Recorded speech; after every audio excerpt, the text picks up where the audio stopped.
हर्षित landmark, सपनों का घर जैसा आप चाहते हैं हम बनाते हैं। 1, 2 एवं 3 BHK ready position flats. Call 9827321321। स्वागत करता हूँ स्वदेश शर्मा साहब आपका, आप ही से बातचीत करूंगा। और जिस तरह से आप नेहा बग्गा जी भी जुड़ गई हैं, स्क्रीन पर नजर आ रही हैं, और वरिष्ठ पत्रकार हमारे साथ इंदौर से हर्षवर्धन जी जुड़ गए हैं। आप तीनों का स्वागत। और इलेक्शन की अपडेट भी आपको लगातार मिल रही होगी, आप भी लगातार सोशल मीडिया पर या फिर अपने मोबाइल पर चेक भी कर रहे होंगे। स्वदेश शर्मा साहब, लगातार आपकी तरफ से भी चुनावी सभाएं हुई, कांग्रेस ने भी लगातार सभाएं की हैं, और सभाओं के बाद आज बारी मतदान की है। किस तरह की उम्मीद आपको लग रही थी, और कौन से ऐसे मुद्दे थे जो आपको लगता है जिस पर आपको उन मुद्दों पर जीत मिलेगी? स्वदेश जी।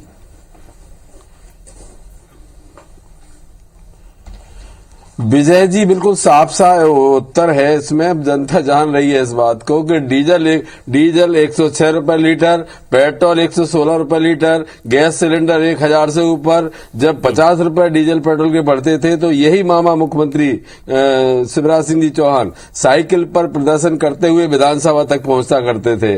और आज स्थिति ये हो रही है कि 116 पेट्रोल मिलने के बाद इनके कानों पर जू तक नहीं रेंग रहा है। अगर चुनाव की बात करें तो जिन लोकतंत्र के हत्यारे लोग हैं, संविधान के हत्यारे लोग हैं, इन्होंने सरकार चुनी हुई जनादेश की सरकार को खरीद फरोख्त के माध्यम से गिराने का काम किया। खुद मुख्यमंत्री बन बैठे। इनकी पदलोलुपता इतनी बढ़ गई है कि इनको एक बड़ा सबक भी मिला है। कोरोना के दौरान जब 2.5 लाख लोगों की मौत हुई और ये प्रबंधन न कर सके, उनके इलाज नहीं कर सके, ऑक्सीजन का अभाव, दवाइयों का अभाव, इसमें लोगों के प्राण गए हैं। और ये जो उपचुनाव 4 हो रहे हैं, 1 सांसद और 3 विधायक, ये चारों लोग कोरोना के कारण इनकी मौत हुई है। इनको ऑक्सीजन और रेमडेसिविर इंजेक्शन समय पर उपलब्ध नहीं हो सके और इनकी मौत हो गई। और इन चुनावों में सरकार किस तरह के काम कर रही है कि सरकार उसमें प्रशासन तो कार्यकर्ता के रूप में काम कर रहा है। आपको पता होना चाहिए, चुनाव आयोग में निरंतर हम इनकी शिकायतें कर रहे हैं, लेकिन इनको पता है, इन्हें आभास होने लगा है कि हम चुनाव हार चुके हैं। अब ये प्रयास में लगे हुए हैं। मोहनगढ़ की बात करें हम, पृथ्वीपुर में ब्लॉक की, तो वहां एक शकील मुखिया है, शराब बांट रहे हैं। एक सुशील कुशवाहा है, वो भी बर्बादी के कगार पर पहुंचा रहे लोगों को, शराब, नशीले पदार्थ और नोट बांटने का काम कर रहे हैं। हमने शिकायतें भी की है। वहां का TI महेंद्र यादव, उसको हटाने के लिए हमने चुनाव आयोग को लिखा, पर अभी तक कोई कार्रवाई नहीं हुई है। वो 2 जिलों में बटा हुआ विधानसभा है, निवाड़ी और टीकमगढ़। दोनों जगह के प्रशासनिक अधिकारी भारतीय जनता पार्टी के कार्यकर्ता बनकर काम कर रहे हैं। रेगांव की बात करें तो रेगांव में गणेश सिंह सांसद हैं, और वो सांसद कल तक प्रसार करते हैं। उसकी शिकायत हो गई ना, कल्पना वर्मा जी खुद चली गई थी, उसकी शिकायत भी हो गई, FIR भी शायद हुई है उस पर, और वो एक मुद्दा है सर। लेकिन आपको लग रहा है इन सारे मुद्दों पर आप जो बात कर रहे हैं उस पर आपको जीत संभव दिखती है क्या? मैं जरा नेहा बग्गा जी से भी मैं पूछता हूँ। विजय जी, मैं आऊंगा आपके पास सर। विजय जी, नेहा जी, सबसे पहले तो वोटिंग प्रतिशत पर मैं आपसे बातचीत करूंगा। लगातार हमें जो खबरें मिल रही हैं, जगह जगह 13-14% तक मतदान हो गया है।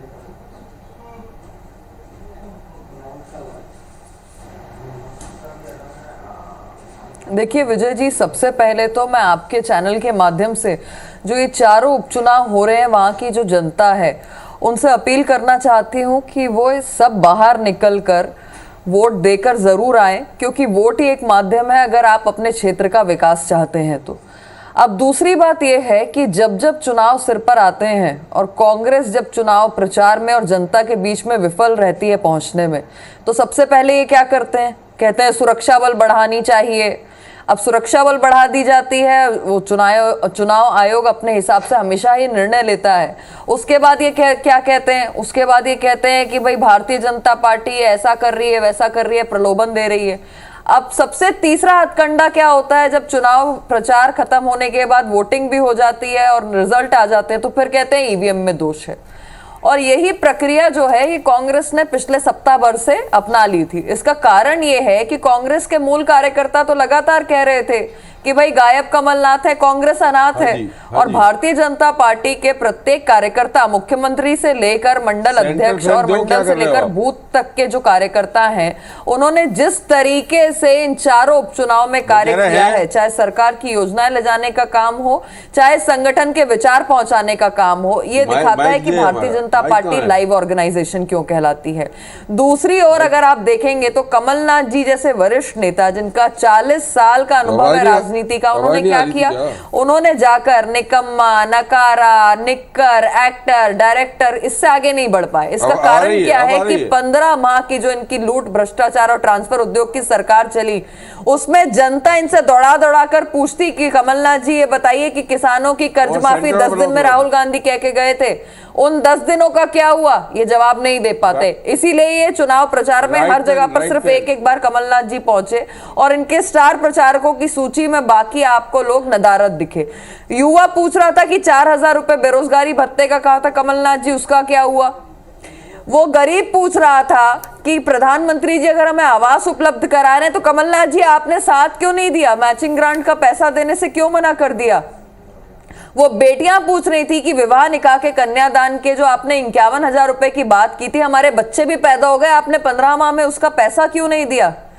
साथ में वो गरीब पूछ रहा था कि संबल योजना जो शिवराज जी ने चलाई थी, चाहे मातृत्व के लड्डू का पैसा हो या बच्चे के पालन पोषण के लिए हो, आपने वो पैसा क्यों रोक दिया था? वापस से मुख्यमंत्री स्वदेश जी इस पर कोई अपना रिएक्शन देना चाह रहे हैं? स्वदेश जी आते ही आप देखिए कि प्रदेश में एक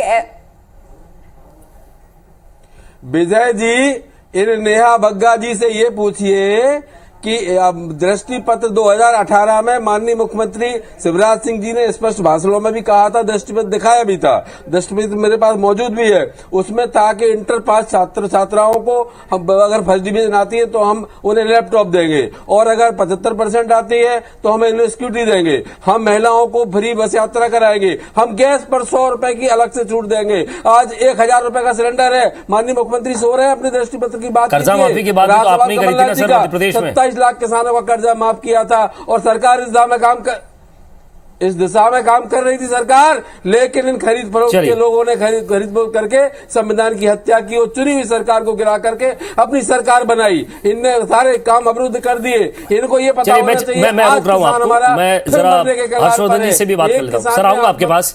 हर्षवर्धन जी, एक एक सीट पर बात करेंगे, आगे चलेंगे। मैं सर 1 घंटे का डिबेट है, लंबा समय है, आराम से। मैं ये कह रहा हूं हर्षवर्धन जी, सवाल यह है कि क्या मुद्दे रहे अब की बार, क्योंकि ये उपचुनाव था, 1 लोकसभा 3 विधानसभा, जातिगत मुद्दे भी थे, कई इलाकों के अपने स्थानीय मुद्दे भी हैं, कोरोना काल का भी अपना एक मुद्दा रहा है, साथ ही साथ विकास को लेकर और काम को लेकर क्या लगता है कि दोनों पार्टियों ने जो एक दूसरे पर आरोप प्रत्यारोप किए, और जनता जहां खड़ी है, हम यही अपील करते हैं कि मतदान करने जरूर जाए। आपको क्या लग रहा है कि क्या वाकई ये सारे मुद्दे काम करेंगे अब की बार? हर्षवर्धन जी, इसको कौन जवाब दिए? देखिए, मुद्दे जो थे वो बुनियादी मुद्दे तो कहीं गुम हो गए। ये चुनाव व्यक्तियों के बीच की होड़ में तब्दील हो गए, और जो बुनियादी मुद्दे थे वो गौण हो गए।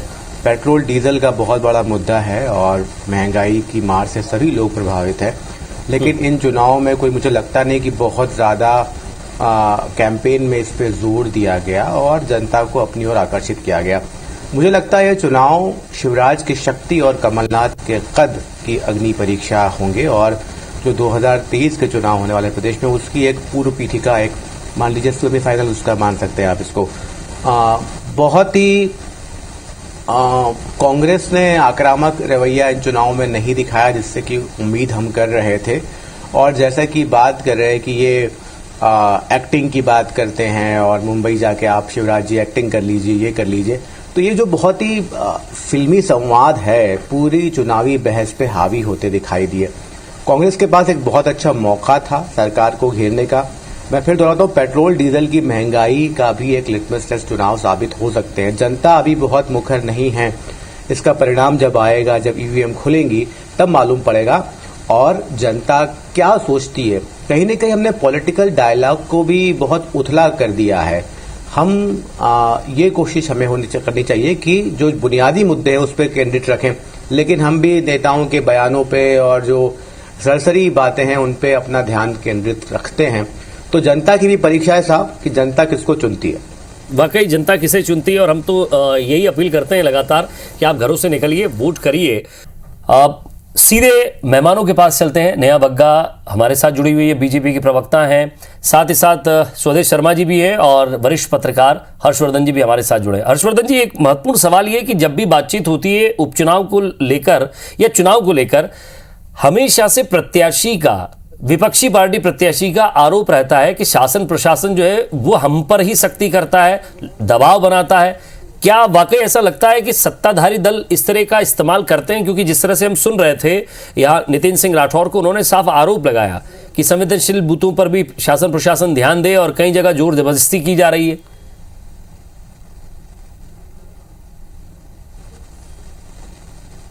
देखिए, जब भी चुनाव होते हैं ऐसे आरोप बहुत ही स्वाभाविक हैं और लगते हैं, और इस बात में कोई बहस की बात भी नहीं है। कहीं न कहीं झुकाव प्रशासन का होता है जो सत्ता में दल होता है उसकी तरफ, और उपचुनाव के नतीजे पारंपरिक तौर पे विजय जी सत्तारूढ़ दल के पक्ष में ही आते हैं। इसकी एक बड़ी वजह ये होती है कि जो पार्टी सत्ता में ऑलरेडी होती है उसको जनता चाहती है कि उसी की सरकार बनी रहे। हालांकि बहुत कुछ अपवाद भी है, जैसे दमोह का हमारे सामने उदाहरण सामने है कि कैसे कांग्रेस वहां जीत जाती है। लेकिन वहीं हम बात करें जो सत्ता पलट जो हुआ था, कमलनाथ सरकार गई थी और शिवराज सरकार आई थी, उन उपचुनावों में जनता ने सीधे सीधे भाजपा को ही अपना मैंडेट दिया था, और वादा खिलाफी या कह लीजिए या फिर जनता के साथ गद्दारी और ये तमाम जो आरोप थे कांग्रेस के, वो चुनावी मैदान में टिक नहीं पाए थे। तो ये बहुत ही स्वाभाविक बात है, विपक्ष आरोप लगाता है, सत्ता दल अपना काम करता है, और इसमें कोई नई बात मुझे लगती नहीं है। जी, नेहा बग्गा जी, आखिर क्यों इस तरह के आरोप नितिन सिंह राठौर लगा रहे हैं? नहीं, सबसे पहले तो विजय जी, मुझे लगता है कि नितिन सिंह जी को ये बताना चाहिए कि जो उनके चाचा हैं, जिनके ऊपर हत्या का आरोप है और जिन्होंने भारतीय जनता पार्टी के पूर्व विधायक सुनील नायक जी की हत्या करी है, वो जिला बदर होने के बावजूद किस तरीके का भय का माहौल पूरे चुनाव प्रचार के समय कर रहे थे। वो ये क्यों नहीं बताते नितिन सिंह जी कि एक हत्या का आरोपी उनके चुनाव प्रचार में क्यों उपस्थित था और वहां की जनता को डराने का काम क्यों कर रहा था। नितिन सिंह जी ये क्यों नहीं बताते कि जो उनके दो और करीबी रिश्तेदार हैं, जो अधिकारी भी हैं, वो अपने काम को छोड़कर वो चुनाव प्रचार में क्यों लगे हुए थे। और जिस प्रकार की पूरी पृथ्वीपुर की परिस्थितियां बनाने का काम कांग्रेस पार्टी ने किया है, वो ये भूल गए हैं कि भारतीय जनता पार्टी के सरकार के आने के बाद ये डाकू, जंगल राज और जो जिस प्रकार से गुंडागर्दी का जो एक माहौल कांग्रेस पार्टी के शासन में रहता था दिग्विजय जी के समय, वो आज खत्म हो चुका है। और लगातार जिस प्रकार के कांग्रेस के प्रत्याशियों ने कृत्य किए हैं पूरे चुनाव प्रचार में, चाहे महेश पटेल जी को देख लीजिए, उनके जब एक करीबी के ऊपर रेप का आरोप है तो उस महिला को डराने का काम, उसका मुंह बंद कराने का काम। भारतीय जनता पार्टी की जो प्रत्याशी रैगांव की है प्रतिमा बागरी जी, उनके लिए जिस गंदी भाषा का इस्तेमाल इन कांग्रेस के नेताओं ने इस बार किया है, शायद आज तक के चुनाव प्रचार के हिस्ट्री में इस प्रकार की भाषा किसी महिला के लिए इस्तेमाल नहीं की गई। जरा जवाब लेता हूं ना मैं। आज कांग्रेस पार्टी किस मुंह से जनता के सामने जाती? स्वदेश जी,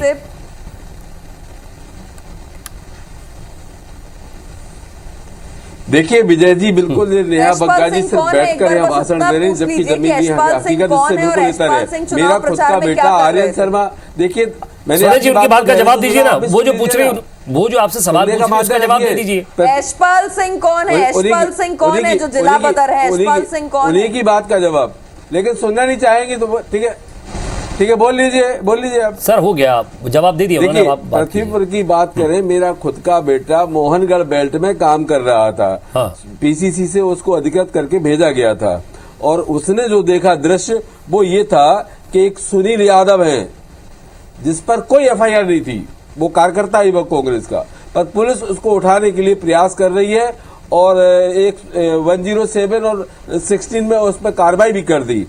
एक मोहनगढ़ के ही अंशुल खटीक हैं, जो भाजपा के नेता हैं, घर घर शराब और पैसा बांटते फिर रहे हैं। शिकायत हमने थाने में भी की, चुनाव आयोग में भी की। दूसरे ये आरोप है या कोई वीडियो भी है जो मीटिंगें कर रहे हैं 150 150 लोगों की। स्वदेश जी, कोई वीडियो है? चुनाव आयोग को दीजिए ना। वीडियो ऑडियो सब वायरल हो चुके हैं। हमने पूरे सारे वीडियो ऑडियो के सहित हमने पुख्ता जानकारी के साथ चुनाव आयोग को शिकायत की, पर आज तक नहीं हुआ। मोहनगढ़ के जो टीआई है महेंद्र यादव, उनको आज तक नहीं हटाया, जबकि वो संलिप्त हैं। और ये उत्तर प्रदेश का, इस प्रदेश का भी नहीं है प्रत्याशी, उत्तर प्रदेश का शिवपाल सिंह यादव प्रत्याशी है। जो किस तरह का है उसका चरित्र, ये उसका उत्तर प्रदेश की सरकार से अगर पता करने वाले तो चाल चरित्र है उसका भी पता चल जाएगा। और बात करती है ये बात करते हैं, के चाचा जी हैं, वो क्या कर रहे थे वहां? रेगांव की बात सुन लीजिए। रेगांव गांव के सांसद गणेश सिंह जी खुद कल शाम तक अपने रेगांव विधानसभा में जनसंपर्क कर रहे थे। निर्दलीय प्रत्याशी को साथ बिठा के चल रहे थे, क्योंकि इन्हें डर है, इन्हें भय है, क्योंकि इनको पता है। किस बात का भय है नेहा जी? आखिर इन सवालों का क्या जवाब देंगे आप? इस बात का भय विजय जी, इनको भय इस बात का है 2017 में 3 बाई इलेक्शन हुए थे, तीनों बाई इलेक्शन कांग्रेस जीती थी। 2020 में एक बाई इलेक्शन हुआ, 21 में जनता में आप दोनों को रुक रहा हूँ जरा। सीट थी मैंने और ये पूछा 40,000 पटेल का रिश्तेदार हर्षवर्धन जो रेप का आरोपी है, उस महिला को डराने का काम कांग्रेस एक खबर ये भी है, चलिए इसी चुनावी अपडेट से एक खबर ये भी है कि पंधाना के आसपास के गांव में कर रहे हैं चुनाव का बहिष्कार कर दिया जाता है। हालांकि मैं अपील करता हूं आपसे, IBC 24 अपील करता है कि आपके मुद्दे जो भी हैं वो आप प्रशासन के सामने, शासन के सामने, नेताओं के सामने रखिएगा, लेकिन फिलहाल मतदान के लिए जाइए। गांव में रोड नहीं है, उसको लेकर बहिष्कार हुआ है। ये इस तरह की तस्वीरें भी सामने आती है हर्षवर्धन जी। कई बार हमने देखा है कि फिर पुलिस को, प्रशासन को, कलेक्टर को जाना पड़ता है, समझाना पड़ता है कि आपकी जो भी समस्या है उस पर ध्यान दिया जाएगा, लेकिन अभी आप मतदान के लिए घर से निकलिए।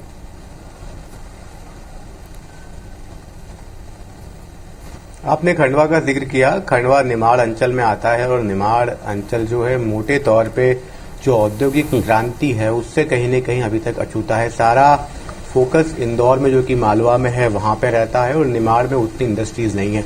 आपने सड़क की बात की, इसके साथ ही खंडवा में खालवा नाम का ब्लॉक है विजय जी, जहां पे कुपोषण की समस्या बहुत ही कह लीजिए भयंकर रूप में दिखाई देती है। वहां पे आदिवासी बच्चों में कुपोषण की स्थिति बहुत ज्यादा है। मध्य प्रदेश में जो अभी आंकड़े आए हैं कुपोषण के, वो बहुत ही चौंकाने वाले हैं। जो अफ्रीकन कंट्रीज हैं कई मानों में उनसे भी ज्यादा हम लोग खराब हैं कुपोषण की स्थिति, खाद्य व्यवस्था की स्थिति। तो वही मैं कह रहा हूं कि चुनाव जब भी आते हैं हमारे सियासी दल चुनावों को मुद्दों से हटा के व्यक्तियों पर केंद्रित कर देते हैं और बुनियादी मुद्दे छूट जाते हैं। पेट्रोल डीजल की हम लोग बात कर रहे हैं, सरकार के चाहे वो केंद्र हो चाहे वो राज्य हो, उसके अख्तियार में है कि टैक्स आप घटाते। आज मध्य प्रदेश में पेट्रोल डीजल पे बहुत ज्यादा वैट वसूला जाता है। शराब और पेट्रोल डीजल, मैं तो इसको कोई भी सरकार हो, किसी भी पार्टी की सरकार हो, इसको सरकार के कमाऊ पूत कहता हूं, क्योंकि सरकार टैक्स वसूल करके अपना खजाना भरती है। लेकिन आज जो पेट्रोल डीजल है उससे महंगाई की मार जनता में है। खंडवा क्षेत्र में भी कई इलाके जो हैं विकास से बहुत दूर हैं। पंधाना का आपने जिक्र किया, लेकिन आपको बताएं कि जनता की सबसे बड़ी ताकत जो है वो वोट की ताकत होती है। नोटा का विकल्प भी आपके पास है, लेकिन नोटा से भी कोई बहुत बड़ी तस्वीर बदलती नहीं है देश में। नोटा नगण्य हो जाता है कई मामलों में। इसलिए जनता से अपील यही करते हैं कि आपको जो भी अच्छा लग रहा है उम्मीदवार, उसके पक्ष में मतदान कीजिए। सरकार अगर बुरा काम कर रही है उसके खिलाफ मतदान कीजिए, लेकिन मतदान जरूर कीजिए। जी नेहा जी, एक तरफ हम देखते हैं हाईवे ऐसा होता है, साउंड प्रूफ हाईवे होता है और उस पर हजारों करोड़ रुपए लग जाते हैं। गांव की सड़कें, शहरों की सड़कें उखड़ जाती हैं। लोगों को चैलेंज करना पड़ता है सरकारों को कि आप इस तरफ ध्यान दीजिए इस तरह की चीजों से। नहीं देखिए, सबसे पहले विजय जी, अगर इंदौर से हम बुरहानपुर की तरफ, खंडवा की तरफ आते हैं, तो अगर 4 लेन हाईवे बनाया है तो भारतीय जनता पार्टी की सरकार ने बनाया है। आप याद करिए कि जब नर्मदा जी से जल लाने की बात घर घर करते थे तो दिग्विजय सिंह जी कहते थे कि ये तो मुमकिन नहीं है। पर आज इस परियोजना को आगे बढ़ाकर नल जल के माध्यम से घर घर महिलाओं के पास जल पहुंचाने का काम भारतीय जनता पार्टी की सरकार कर रही है। आज शाला हो, शाला की बाउंड्री लाइन हो, ये बनाने का काम भारतीय जनता पार्टी की सरकार ने किया है। अगर आज खंडवा के अंदर, अगर स्पेसिफिक खंडवा की बात करें तो आज आयुर्वेदिक महाविद्यालय बनाने का काम भारतीय जनता पार्टी की सरकार ने किया है। और इस प्रकार से तमाम सारी योजनाओं का लाभ जनता को किस प्रकार से पहुंचे, ये सुनिश्चित भारतीय जनता पार्टी ने किया है। आप मुझे बताइए कि कांग्रेस क्यों नहीं कुछ कह पाती, क्यों कमलनाथ जी को निकम्मा? एक सवाल आपसे करता हूं नेहा जी, आपने इतनी तारीफ जरूर कर दी सरकार की, लेकिन आपको प्रत्याशी जो है वो कांग्रेस से लाना पड़ता है, एक प्रत्याशी आपका सपा से लाना पड़ता है, चुनाव से पहले किसी की एंट्री बीजेपी में हो जाती है। धन्यवाद आपका इस सवाल के लिए। जी देखिए, जो दो प्रत्याशी जिनका आप यहाँ पर जिक्र कर रहे हैं वो मध्य प्रदेश के ही नागरिक हैं, वो हमारे देश के ही नागरिक हैं, कहीं और से नहीं आए, इटली से नहीं लाया गया है उनको। मुझे बताइए कि अगर कांग्रेस पार्टी के अंदर बहुत पुराना आप याद करिए, शीला दीक्षित जी आई थी तो शीला दीक्षित जी कांग्रेस छोड़कर फिर कांग्रेस में शामिल हो गई, वो सही था। अगर पी चिदम्बरम जाकर वापस आ गए तो वो सही था, अगर प्रणब दा जाके आ गए तो वो सही था। और आज जिस कन्हैया लाल इस चुनाव को प्रतिष्ठा का सवाल क्यों बना दिया? मैं हर्षवर्धन जी आपसे भी आऊंगा इसी सवाल पर। नेहा जी, मैं फिर रिएक्शन लूंगा स्वदेश जी का। प्रतिष्ठा का सवाल बना दिया, पूरी की पूरी फौज उतार दी, आपके 1 दर्जन से ज्यादा स्टार प्रचारक आ गए, महाराष्ट्र से भी आपके प्रचारक आ गए, यूपी से आपके जो स्टार प्रचारक आ गए। अगर काम किया है, मेरा सवाल सुनिएगा, रुकिए ना सर, अगर आपने काम किया है, घर घर तक आपकी योजनाएं पहुंची है, तो फिर शिवराज जी की इतनी ताबड़तोड़ सभाएं? नहीं, मैं आपको बस एक लाइन में पहले पूर्व का सवाल का जवाब दे दूं। कन्हैया लाल जिसको टुकड़े टुकड़े गैंग को कांग्रेस ने ज्वाइन कराया, उसका मैटरनिटी होम कांग्रेस कार्यालय था क्या? और जो सिद्धू हैं उनका मैटरनिटी होम कांग्रेस का कार्यालय था क्या? आज जो भी देशभक्त जनप्रतिनिधि है जो जानता है कि अगर राष्ट्र निर्माण के लिए कोई काम करेगा तो वो सिर्फ भारतीय जनता पार्टी करेगी। अब आपका दूसरा प्रश्न कि भारतीय जनता पार्टी, नेहा जी आप एक विद्वान और पढ़ी लिखी महिला प्रवक्ता हैं, लेकिन आप भारतीय जनता पार्टी में पहुंचने के बाद इस तरह की भाषा का उपयोग करोगे, ये मेरे गले नहीं उतर रही बात। घंटे क्या नहीं उतर रही सर, बताइए क्या समझ नहीं आ रहा आपको? आप जिस तरह की भाषा का उपयोग कर रही है, हम कभी भी किसी चुनाव को कमजोरी से नहीं लेते हैं। स्वदेश जी जवाब दीजिएगा, क्या आपको क्या बात गले नहीं उतरी जरा? देखिए, ये नेहा बग्गा जी एक पढ़ी लिखी और अच्छी महिला है। सर अपनी तरफ से सर्टिफिकेट मत दीजिए, उनके पास है। आपको क्या बात गलत लगी? हो गई है कि देखिए नहीं, हमको ये बात गलत लगी कि मुद्दे की बात ये करेंगी नहीं। अब उत्तर प्रदेश से एक प्रत्याशी पृथ्वीपुर में लेकर आई है और एक वीडियो वायरल हुआ था जिसमें माननीय मुख्यमंत्री सचिन बिल्ला भी कह दीजिए, और वहाँ सचिन बिल्ला जी पर बोल दीजिए, जो जाने वाले थे वो चले गए, अब कोई कहीं नहीं जाएगा। अचानक कहाँ चले गए वो? सुन तो विजय जी, विजय जी पहले सुन तो लीजिए आप पूरी बात के बारे में। खंडवा में बात कर रही थी, खंडवा का सांसद भाजपा का था, विधायक था, मध्य प्रदेश में देश में सरकार, महापौर भाजपा का, सब कुछ भाजपा का, लेकिन खंडवा में आज तक नर्मदा जल नहीं पहुंचा। ये विधायक ने सवाल उठाया। एक सर आपके सारे नेता जो भोपाल में कार्यालय में बैठे रहे, केवल कमलनाथ जी प्रचार में ज्यादा नजर आए, आपने उस तरह का प्रचार ही नहीं किया। आप जनता तक मुद्दे ही लेकर नहीं पहुंचे। सिर्फ ट्विटर पर होना कोई बहुत बड़ी बात नहीं है कि ट्विटर पर आप हैं, आप सोशल मीडिया पर प्रचार करते रहे। बिल्कुल ये बात विजय जी, कांग्रेस हो या कोई भी पार्टी हो अपनी स्ट्रेटेजी तैयार करती। जो हमारी स्ट्रेटेजी थी, हम जैसे पीसीसी में थे तो थे, हमारा बेटा पृथ्वीपुर में मोहनगढ़ में इंचार्ज था, और ये लगातार चुनाव जब शांत हो गया, बंद हो गया, उस दिन ये घर आया है। तो कुल मिलाकर के हर कार्यकर्ता की जवाबदारी थी, हर नेता की जवाबदारी थी, चाहे सज्जन वर्मा जी हो, सचिन यादव जी हो, अरुण यादव जी हो, राहुल भैया हो, हर व्यक्ति की अपनी जवाबदारी थी। इस पर मैं आपका रिएक्शन चाहूंगा कि आप स्टार प्रचारकों की लिस्ट देखिए बीजेपी की, उनकी स्ट्रैटेजी देखिए, कांग्रेस कहीं ना कहीं कमजोर दिखी, जिसका आपने पहले भी जिक्र किया।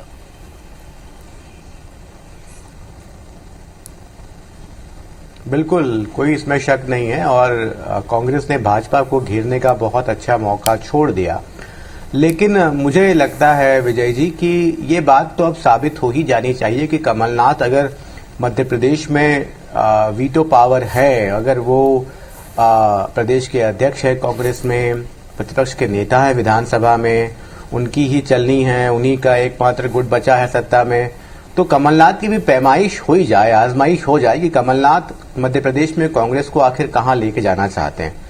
मैं बार बार बहसों में टीवी की कहता हूं कि कमलनाथ को चाहिए था कि वो अपने पावर का डेलीगेशन करें, अपनी जो शक्तियां हैं उसका विकेंद्रीकरण करें, लेकिन कमलनाथ ने ऐसा नहीं किया। आज जो दिग्गज नेता हैं, चाहे वो अजय सिंह की आप बात कर लीजिए या अरुण यादव, जो कि चुनाव के ऐन पहले इनकार कर देते हैं कि मुझे चुनाव नहीं लड़ना है, उनकी फसल कोई और काट ले जाता है ना सर। के बीच में खींचतान की खबरें भी आती हैं। शेरा को आप जी, वो तो आरोप लगाते हैं कि जी विजय जी, वो फसल कोई और काट ले जाता है। हाँ, ये उनका दर्द भी कई बार जाहिर वो कर देते हैं, चाहते ना चाहते हुए भी। तो कमलनाथ ने अपनी जो सेकंड लाइन उनको बनानी चाहिए थी मध्य प्रदेश में कांग्रेस में, देखिए एक तरफ मैं रोक रहा हूं हर्षवर्धन जी, एक तरफ देखिए कि मतदान का बहिष्कार करते लोग, दूसरी तरफ इस लोक पर इस पर्व की जरा आप खूबसूरती देखिए। जोबट से बुजुर्ग महिला 102 साल की मणिबाई जिन्होंने मतदान किया है, ये देखिए परिवार के लोग भी इतने जागरूक हैं कि वो लेकर पहुंचे जोबट में। और ये तस्वीर देखिए जोबट के एक बूथ पर जहां 102 साल की मणिबाई बूथ क्रमांक 54 पर पहुंची और मतदान किया। तो एक तस्वीर भी सामने आती है जहां एक बुजुर्ग महिला मतदान करने पहुंचती है। मैं इस पर रिएक्शन चाहूंगा आपका हर्षवर्धन जी। ये बहुत खूबसूरत दृश्य आपने दिखाया विजय जी, और ये हमारा लोकतंत्र जो कि हमें गर्व है कहते हुए कि दुनिया का सबसे बड़ा लोकतंत्र है और वोट की ताकत हमारे पास है। हम लोग जो आजाद हुए 1947 में अंग्रेजों से, उसके बाद लोकतंत्र को हम लोग जहां ले गए हैं और विमर्श को हम लोग जहां ले गए हैं, कहते हुए गर्व है। और यही एक ताकत है आम जनता की, जो हम जिक्र कर रहे थे पहले कि मतदान का बहिष्कार करना एक संदेश तो हो सकता है, लेकिन वो संदेश निष्प्रभावी हो जाता है अगर आप इसके बजाय जो खराब आपको लगता है उम्मीदवार, उसके खिलाफ वोट कीजिए, या जो अच्छा लगता है उसके पक्ष में वोट कीजिए, तो ज्यादा बेहतर बात होगी। जी, और नेहा जी, आपकी पार्टी हमेशा कहती है, आप भी कहते रहिए बड़ी पार्टी है, विश्व की बड़ी पार्टी है, साथ ही साथ हमेशा से आप कहते हैं कैडर बेस्ड पार्टी है, बूथ लेवल तक तैयारी है, साल भर आप तैयारी करते रहते हैं। चरैवती की प्रथा चलती है आपके यहाँ लगातार, प्रत्याशी भी आपको बाहर से लाना पड़ता है। दूसरी बड़ी बात ये कि आप अपने कार्यकर्ताओं पर भरोसा क्यों नहीं करते, अपने लोगों पर भरोसा क्यों नहीं करते, और दूसरी बात ये कि पूरी फौज उतारनी पड़ती है इतनी बड़ी पार्टी को चुनाव प्रचार में।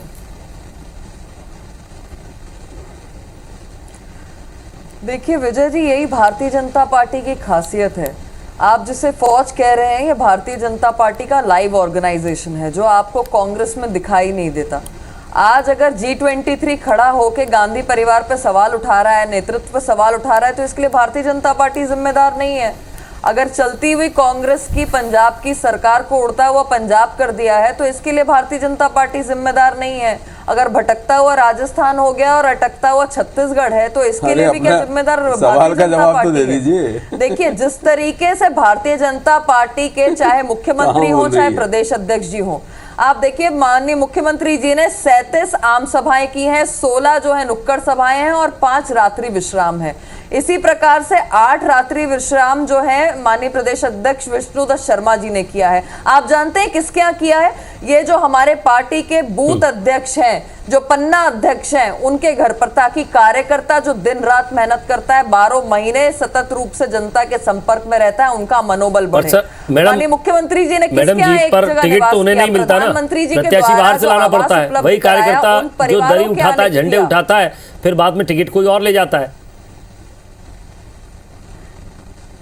देखिए, अगर कोई भी जनप्रतिनिधि दूसरे दल का भारतीय जनता पार्टी पे विश्वास जताता है, वो इटली से आया हुआ नहीं है। आप क्यों नहीं इस बात को स्वीकारते कि जब कांग्रेस लेकिन जिन्हें आप समाप्ति इटली की से ओर आया है हुआ और कहते हैं, उसको उन्हीं की आरोप पार्टी का है। लगाने वाले G23 है, नटवर सिंह है। देखिए, कोई भी पार्टी का हो सकता है, सब दल में अच्छे लोग उपस्थित हैं, सब दल में वो लोग मैंने हैं आपके जो नेताओं राष्ट्र को की सुना सेवा पूरे करना चुनाव चाहते प्रचार में, हैं, उनका कहना है कि सत्ता जीत सतत रूप से जीत बने और रहना जीत, चाहते हैं। केवल जीत आज चाहिए, जरूरत- उसके लिए पार्टी अलग अलग तरह के प्रयोग करती रहती है। मैं एक रिएक्शन चाहूंगा इस पर, हर्षवर्धन जी आपका।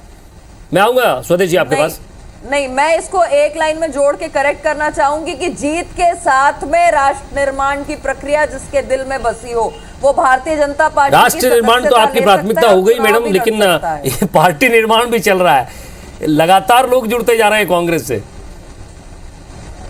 हर्षवर्धन जी, ये तो कांग्रेस की चिंता का विषय है विजय जी। मैं पूछूंगा ना, उनसे पूछूंगा। स्वदेश जी, विजय जी, भाजपा का तो नारा ही है उनके जनप्रतिनिधि कि- क्यों छोड़ कर जा रहे जी हैं? जी, हाँ स्वदेश, हर्षवर्धन जी। विजय जी, भाजपा का तो बड़ा ही घोषित नारा है कि उसको कांग्रेस मुक्त भारत बनाना है।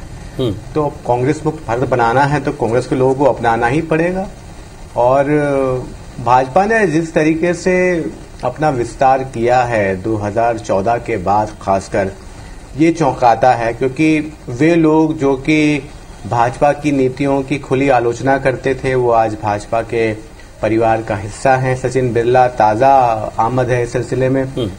नवजोत सिंह सिद्धू जो कि कभी भाजपा की शोभा बढ़ाते थे, आज वो कांग्रेस में पंजाब में अपनी भूमिका निभा रहे हैं। तो मुझे लगता है कि सत्ता ही सर्वोपरि हो गया है पॉलिटिकल पार्टीज के लिए। कोई भी पार्टी हो, चाहे आप पश्चिम बंगाल में देख लीजिए, जो कि भाजपा की जैसे ही वहां पे हार हुई, भाजपा के विधायक हों या बड़े नेता हों, सब कुछ छोड़ छाड़ के वो लोग तृणमूल कांग्रेस के पास पहुंच गए। तो ये केवल भाजपा या कांग्रेस के चश्मे से हम ना देखें, इसको पूरे पॉलिटिकल ईमान की निगाह से हम देखें तो ईमान साहब केवल सत्ता रह गया है आज की तारीख में, और कोई भी अछूत नहीं है, कोई भी हेय नहीं है।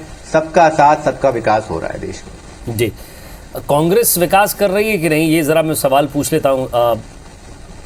स्वदेश जी, आपकी पार्टी से लोगों का टूटना, बीजेपी में जाना, प्रत्याशी के लिए काफ़ी इंतज़ार करना, किसको टिकट मिलेगा किसको नहीं मिलेगा, कार्यकर्ताओं का आपस में ही भिड़ जाना, किसी का कहना कि मेरी फसल कोई और ले जाता है, ये सारी चीज़ें इलेक्शन को कमज़ोर करती हैं। आपके जो मुद्दे आप लेकर चलते हैं, कहीं ना कहीं उनको थोड़ा सा फीका करती हैं। जी, फीका और मीठा बात तो मैं नहीं जानता, पर मैं इतना जरूर जानता हूं कि सरकार से जनता नाराज है, क्योंकि ये माननीय प्रधानमंत्री महोदय जब आए थे 2014 में चिल्ला कर कहा था हर व्यक्ति के खाते में 15 लाख डालेंगे, 2 करोड़ रोजगार लोगों को रोजगार देंगे। एक व्यक्ति को रोजगार नहीं मिला, किसी के खाते में 1 लाख रुपए नहीं आए। ये राष्ट्र निर्माण की बात करते हैं। हमारा युवा पकौड़ा तल रहा है, पकौड़ा भी कैसे तले, 200 के पार तो सरसों का तेल हो गया है, डीजल 106 हो गया है और पेट्रोल 116 हो गया है। ये बिस्टा प्रोजेक्ट पर 20,000 करोड़ लगा सकते हैं। चलिए, आप सभी का शुक्रिया करता हूं, आप जुड़े, बातचीत की, मुद्दों को लेकर, मतदान की और तमाम अपडेट आपको देते जाएंगे।